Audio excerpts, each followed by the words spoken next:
الله الرحمن الرحيم. الحمد لله رب العالمين بارئ الخلائق أجمعين باعث الأنبياء والمرسلين، نحمده ونتوكل عليه ونستعين به ونصلي على المبعوث رحمة للعالمين حبيب إله رب العالمين بالقاسم محمد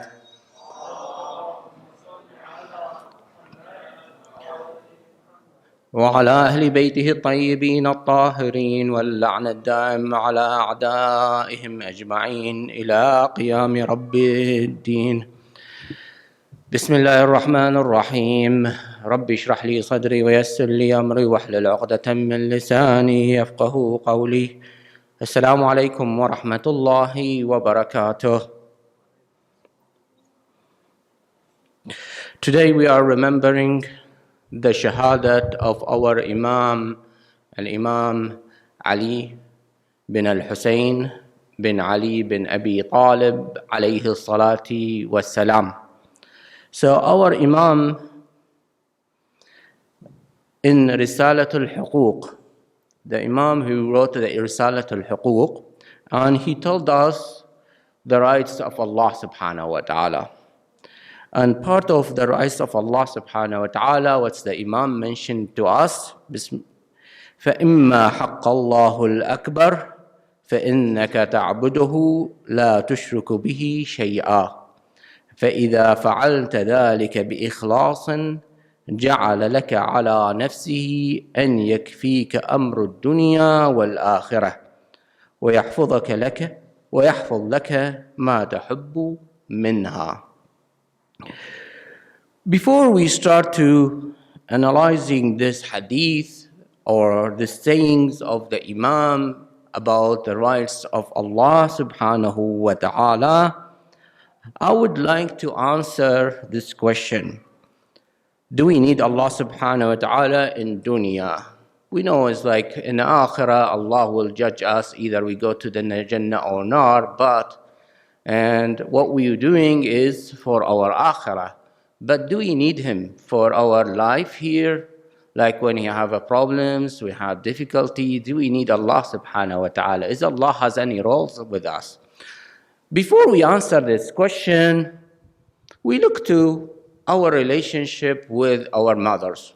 All the human beings in general need their mothers, regardless their age. Young, like 1 day, 1 minute birth, till they died. They feel they have that connections with their mother. Allah subhanahu wa ta'ala created this connection.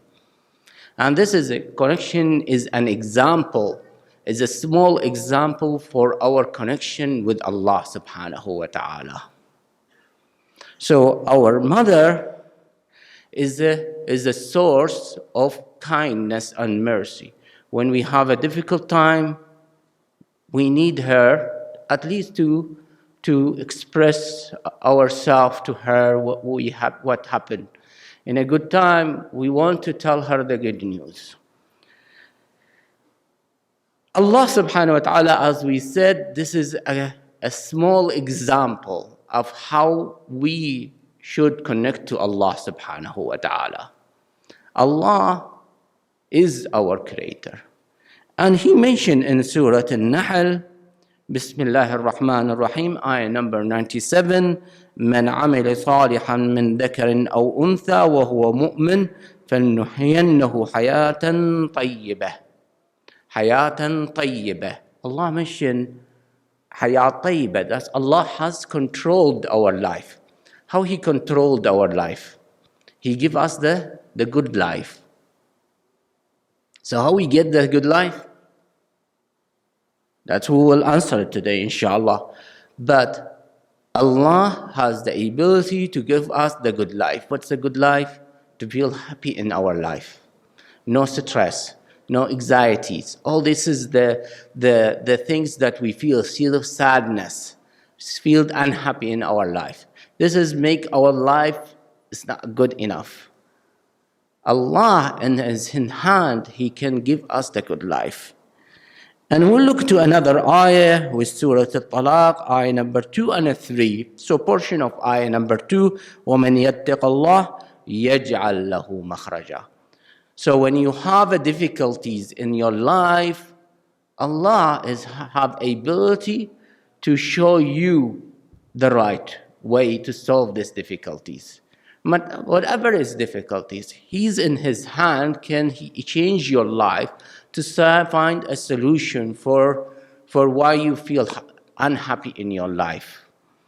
ويرزقه in ayah number 3 ويرزقه من حيث لا يحتسب. What's that rizq? Allah subhanahu wa ta'ala is like Allah subhanahu wa ta'ala, if you follow Allah that you will become rich. No, it's not that. How much is have a money is not related how much is or how is your connection to Allah subhanahu wa ta'ala, but how is you satisfied with your life. Make things as for you, whatever is Allah gave it to you, you feel happy with it. And that's the rizq that Allah subhanahu wa ta'ala is giving it us and has the ability. وَمَنْ يَتَوَكَّلْ عَلَى اللَّهِ فَهُوَ حَسْبُهُ. So in your difficulties time, Allah can solve your problem. You will find a problem, you cannot solve it. I have no solution to solve it. Just rely on Allah subhanahu wa ta'ala. He can solve it for you. إِنَّ اللَّهَ بَالِغَ أَمْرِهِ. Allah can solve any your issues, can guide you to have the hayat al-tayyibah, the good life. In the end, or in the other picture, Allah in Surah Taha, ayah number 124, He say, وَمَنْ أَعْرَضَ عَنْ ذِكْرِي فَإِنَّ لَهُ مَعِيشَةً ضَنْكًا. What's the ma'isha not ضَنْكًا? It's difficult life. Feel always unhappy.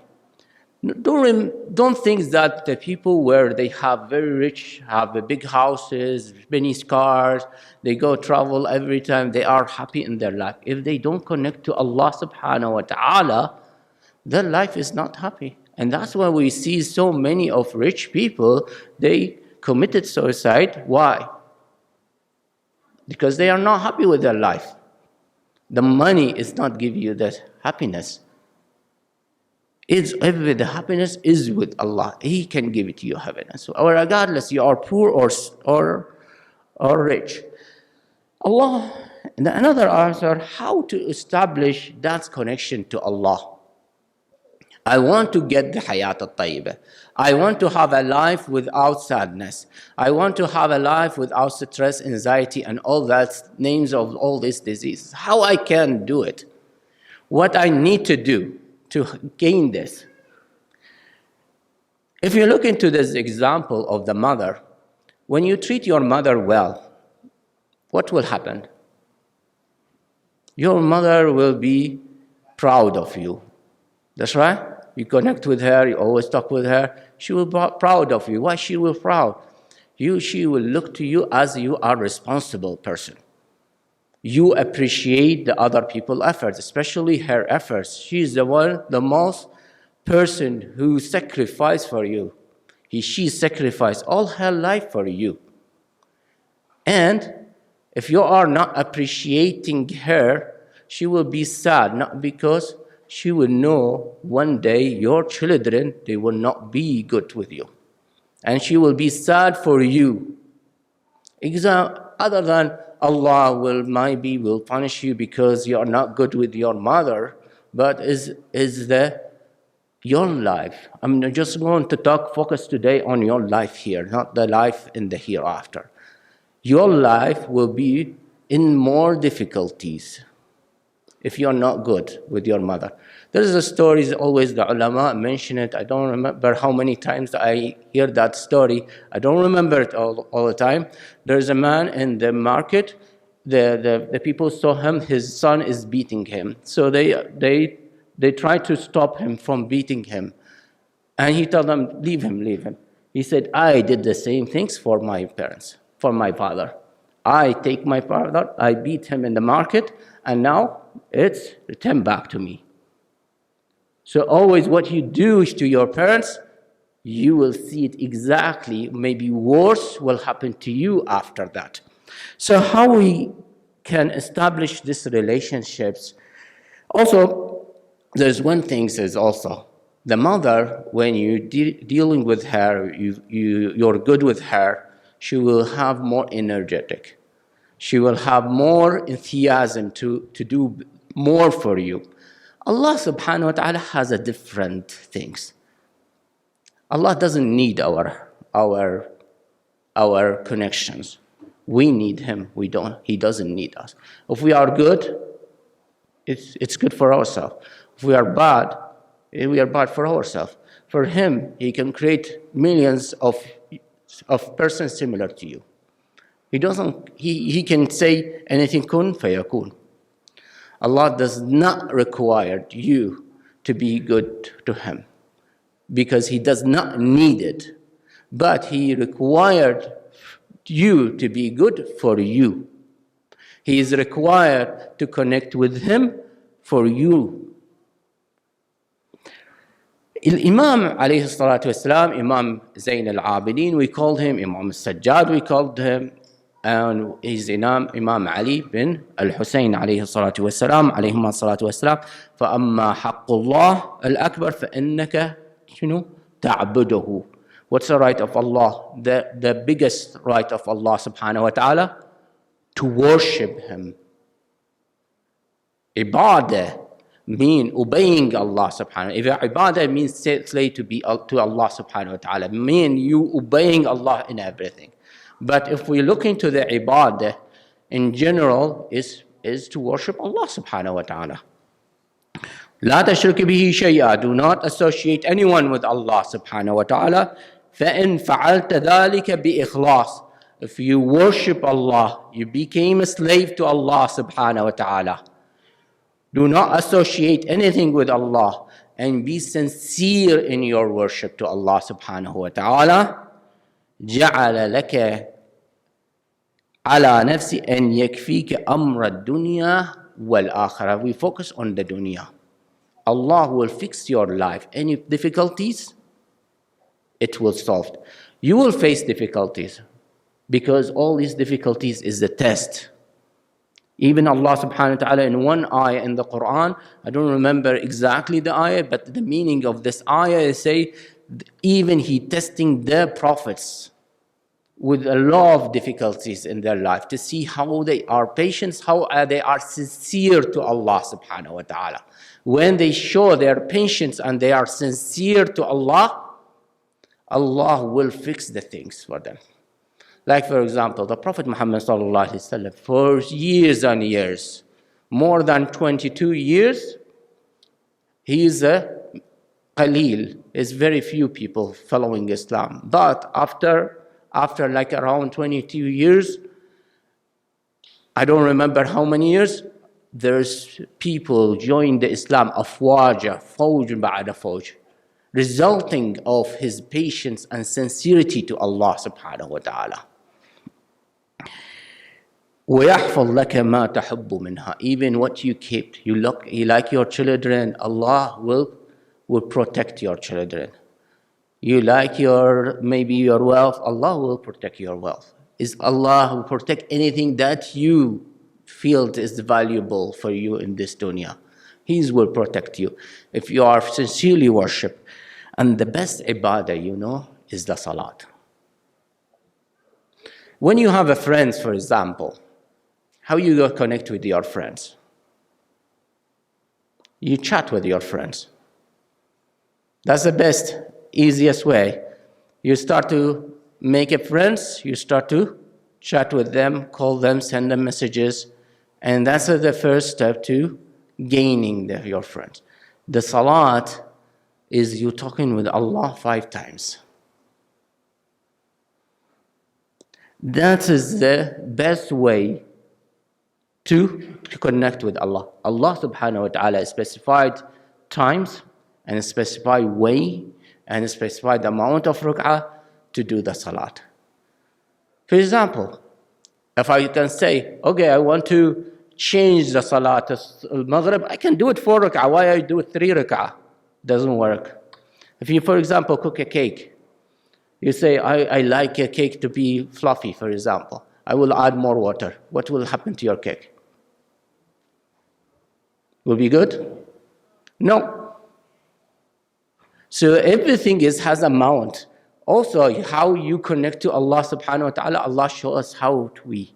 That's with the salat. Salat al-subh rak'atain. That's what? That's the wajib. That's the best, just to establish the basic connection with Allah. That's the basic. Then, if we look into the salat, how many times Allah subhanahu wa ta'ala, for example, tell us to read surah in the salat? We read Surah Al-Hamd how many times? 10 times in a day. And we read another surah. Most of the best surah we can read Surah Al-Ikhlas. I will go to give you a question here. What the best surah that Allah subhanahu wa ta'ala sent to us?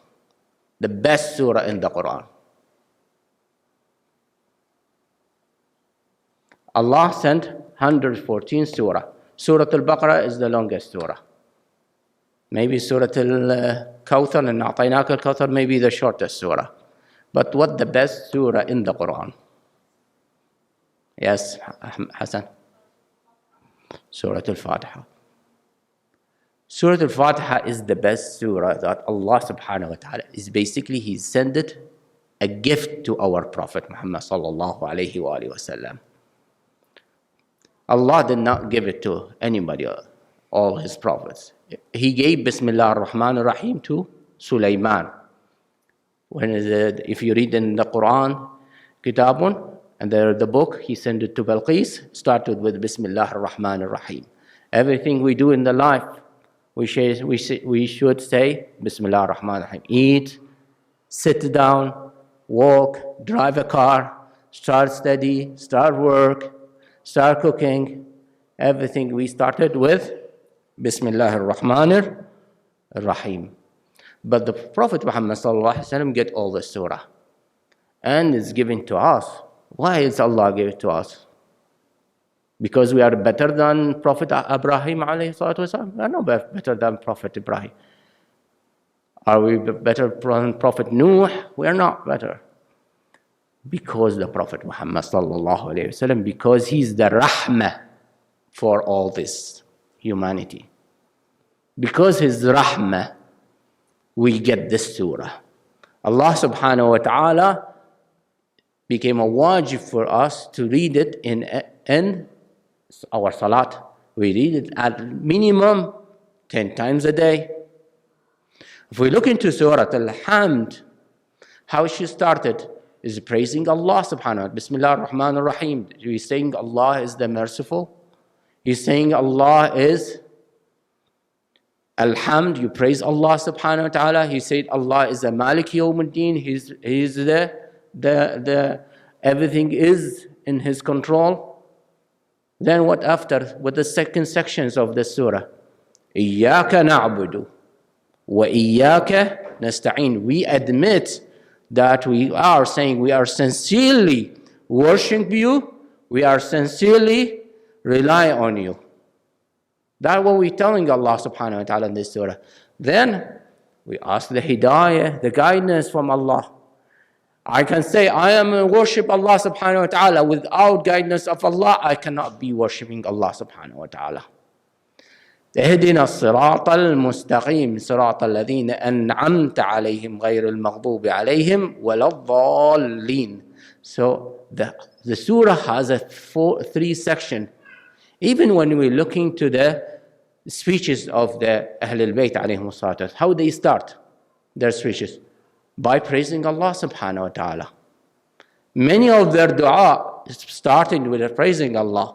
Then they said where their situations, and then after that, what they ask Allah subhanahu wa ta'ala. And this surah is basically doesn't consider during the salat as a dua, but it's a dua for us. And there's so many saying that if you have problems in your life, read Surah Al-Fatiha. Even there is a narration, many of Ahl al-Bayt narrations, that if you have a problem or difficulties or something is difficult, cannot fix it, or you have a test and you are stressed about it, do rak'atain, do the salat rak'atain qada. Because you're reading this surah, this is a gift for our prophets. It's a mercy for us because it's showing us the way to connect to Allah subhanahu wa ta'ala. We admit He is the greatest. We admit that we are a slave to Him and we rely on Him and we ask for the hidayah from Him. Then, if we back to your relationship with your friends, if you connect with your friend just the emails or messages or call him, did you get a close friendships with them? Is that enough to get you very close? What do you need to do?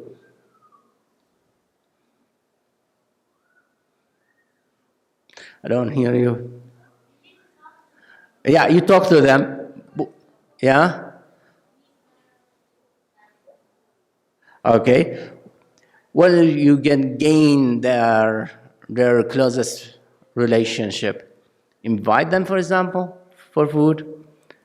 Yeah? Invite them for sleepover. Yeah? So you're going to do more than just calling them. So when we do the wajib things, that basically is calling our friend, text them, how are you today? How are you feeling? That's good, thank you, ma salama, or short conversation. But if you want to dig deeper, you need to do more. And Allah subhanahu wa ta'ala tells us also, you can do more. How you can do more? Give you one trick, very simple one. Could take you a couple of minutes. After each salat, do tasbihat al-Zahra. وَلِذِكْرِ اللَّهِ أَكْبَرُ. وَالذِّكْرِ اللَّهِ is tasbihat Fatima al-Zahra alayhi salati wassalam. Is it bigger than salat? But as we said, Allah wants us how we communicate. For example, I'm going to give you an example of friendship. If you don't contact your friendship with talking with them or send them or chatting with them, you send someone a gift, but you don't answer their calls. Is that work? So you have to do the wajib first, then you do the mustahab to make you closer to Allah subhanahu wa ta'ala. The easiest mustahab, tasbihat Fatima al-Zahra, is the gift from the Prophet to Fatima al-Zahra alayhi salatu wassalam. And Fatima is given to us because she's source of kindness and mercy. So with our Fatima, we will not get that. We'll read in the Quran, وَلِذِكْرِ اللَّهِ أَكْبَرُ. We don't understand what the dhikrullah. Then Fatima alayhi salatu wasalam taught us and taught all the Muslimin, not only Shia doing the tasbihat al-Zahra. Everyone, all the Muslim doing tasbihat al-Zahra is from Fatima al-Zahra alayhi salatu wasalam. Maybe it's not enough. We have to do more. Time to time, doing some salat, because salat is the best to connect to Allah. Salat al-Mustahabbat, you have Salat al-Ghafila, you have Salat al-Layl, you have Salat al-Qadha. When you have problems in your life, you feel sad, you go and do wudu and do 2 rak'ah and ask Allah subhanahu wa ta'ala to help you. Do tasbih al-Zahra after that. But also, look to the du'as. Reading the Quran. Quran is the words of Allah subhanahu wa ta'ala. So if you have a friend and he tell you, I wrote a book, I wrote this, can you read it? And if you tell them, no, I will not go read it, you throw it, he will feel happy with it? Allah will not be unhappy if you don't read it, but He will not be unhappy for you because you will be in a problem. So He give you the book and tell you, go and read this book. Go and learn this book. If you read it, if you read every few days, like around 10 ayahs, you start to establishing your connections with Allah subhanahu wa ta'ala. That's strength, that's connection. By reading the words of Allah subhanahu wa ta'ala. Then look to Ad'iyah of Ahl al-Bayt alayhim salatu wasalam. The Ad'iyah of Ahl al-Bayt taught us how to connect to Allah subhanahu wa ta'ala. I remember one time I was in the Hajj. I'm waiting for the Salat al-Subh. There's a time where like 15 minutes between Adhan and they start the Salat, I start to read the Munajat. I said, it's good to read Munajat at this time. I'm very tired to do the Salat now. And then one guy is beside me, don't read this. Don't read this dua, written dua. Do the dua from yourself. I said, okay. The dua from Ahl al-Bayt is show us how we be polite to Allah subhanahu wa ta'ala when we are talking. How we ask for our needs. Maybe the needs of dunya, maybe the needs of akhirah. What the best if the Imam wrote you how to talk with Allah, or you do it by yourself. If you go to for example, the king, normal king, president, maybe the mayor here. You go with unprepared, you go with the prepared. You prepared what you're going to talk with him, what you're going to ask, and what's the needs, or you just go there and then randomly you start to talk. And then when you read, when you prepare it, maybe you give it to someone else. Can you see that? What's your opinion? Shall I write it in this way? Ahl al-Bayt alayhim as-salat al-ma'sumin give us a great dua. Give you an example. And this is some of these dua is help you to connect to Allah subhanahu wa ta'ala. Help you to have energy to worship Allah subhanahu wa ta'ala. For example, in dua Kumail. Inshallah, everyone read dua Kumail during Thursday, boys, inshallah. Inshallah, from now on, focus on reading dua Kumail to establish your connection to Allah. Allahumma inni ataqarrabu ilayka بذكرك واستشفع بك إلى نفسك. You ask to be close to Allah subhanahu wa ta'ala. وأسألك بجودك أن تدنيني من قربك. You need the help of Allah to be close to Allah subhanahu wa ta'ala. If you be close to Allah, your problems in life will be solved. Things is like you see difficulties will be gone. The Imam Al-Sajad alayhi salatu wasalam, or Imam Ali bin Al-Hussein, named as Al-Sajad and Zain Al-Abideen, because this was his role after the Ma'arkat al-Taf, after the Battle of Taf, or the Battle of Karbala, we call it. So after the Imam Al-Hussein alayhi salatu wasalam sacrificed himself and his family, the Imam Al-Sajad is still alive. There's a narration that he's been injured during the battles. There's a narration he was sick in any way. But he continued the missions of the Imam Al-Hussein alayhi salatu wasalam. There is one of our scholars, very famous scholars, it's called Sayyid Muhammad Baqir Al-Sadr. He wrote a book. I think that's a book when he wrote it I think he was 12 years old. He wrote a book that Ahl al-Bayt تنوع أدوار ووحدة هدف. Ahl al-Bayt, they have many roles and they have one goal. Their goal is one. The Imam, why the Imam Al-Hussein been sacrificed himself for? Because to rectify the religion, to return back the religion of Allah on the earth after being corrupted by Bani Umayyah. The Imam Al-Sajad alayhi salatu wasalam is not enough just to sacrifice, and then after that there is so many battles and revolutions against the Bani Umayyads, and there is many competitions about who to be the governors, and many people being involved in that. But the people need educations. He cannot go and do just lectures and go here and there and go lectures. He teach us the religion through the dua.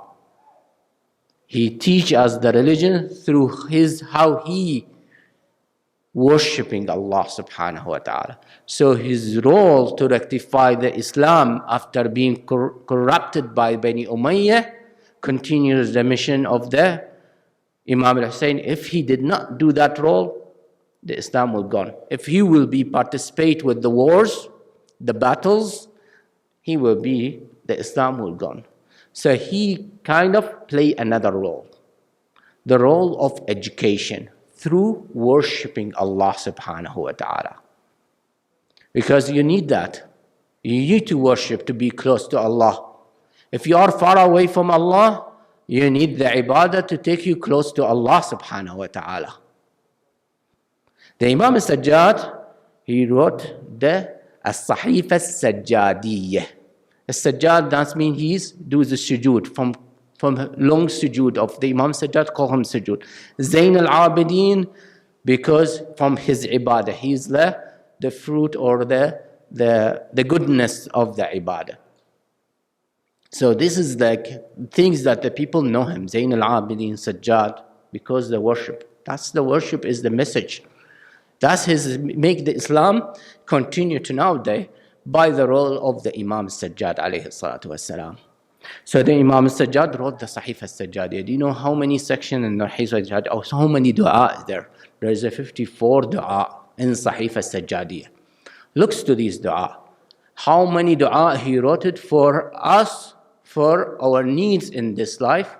And there is a Dhia for some events, like for example, for Yom Arafah. There is dua for Yom Arafah. But he wrote for us many dua when you have a need, when you want to fight the shaitan, when you have someone is oppress you, when you have commodities or difficulties or stress, what you need to read.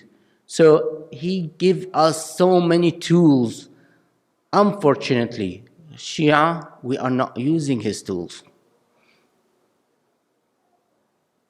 We should open the Sahih al-Sajadiyah from nowadays, looking to the dua. Which dua that I need to need Allah for it? Do I'm stressed in my life? What I need to do? I go and look which dua is help me, and then I read that dua. And one of the beautiful dua is dua Makarim al-Akhlaq, how to get a good manners.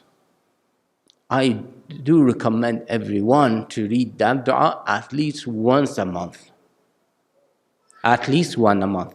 There's a 20 section in that dua. Every section called Allahumma salli ala Muhammad wa ali Muhammad. Allahumma salli ala Muhammad wa ali Muhammad. Do you know where is dua when it's become with the salat? The dua will become acceptable. There's a 20 section. But when you read it, if you continue with this dua, like this month you read it. If you slipped, you don't read the dua for the next month, your akhlaq is go bad again. Then you read this dua, it goes up. But if you continue reading dua, you seeing yourself you have a better akhlaq day by day. It's good to take you 15 minutes, 20 minutes. If you cannot read it, just listen to it.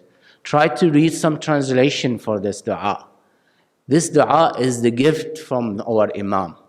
Like the gift of Allah to the Prophet Muhammad sallallahu alaihi wasallam with Surah Al-Fatiha, Alhamdulillahi Rabbil Alameen, and Fatima give us the gift of Tasbihat Al-Zahra.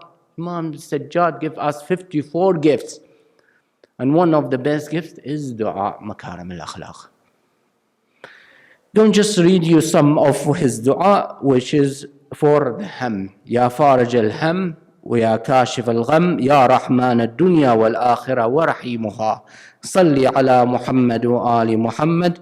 وافرج همي واكشف غمي يا واحد يا أحد يا صمد يا من لم يلد ولم يولد ولم يكن له كفوا أحد اعصمني وطهرني واذهب ببليتي. So the Imam Al-Sajad alayhi salatu wasalam give us all these gifts, and give us on. Also, when you read this dua, there's so many aqaid in it, so many beliefs, how you believe in Allah. He wrote it in this dua. How you connect to Allah is written in this dua. This dua is the gift of our Imam. Our Imam, alayhi salatu wasalam, the history of that time is very not clear for us. The history of the Imam, the time of the Imam Al-Sajad. Even how the Imam Al-Sajad is being killed by Al-Walid bin Marwan was not clear to us. But we know that Imam Al-Sajad alayhi salatu wasalam being poisoned by Bani Umayyah, because all our Imam either has been killed by sword or by poison by the enemies of Allah subhanahu wa ta'ala. Inna lillah wa inna ilayhi raji'un. وسيعلم الذين ظلموا آل محمد أي منقلب سينقلبون والعاقبة للمتقين. صلوا على محمد وآل محمد.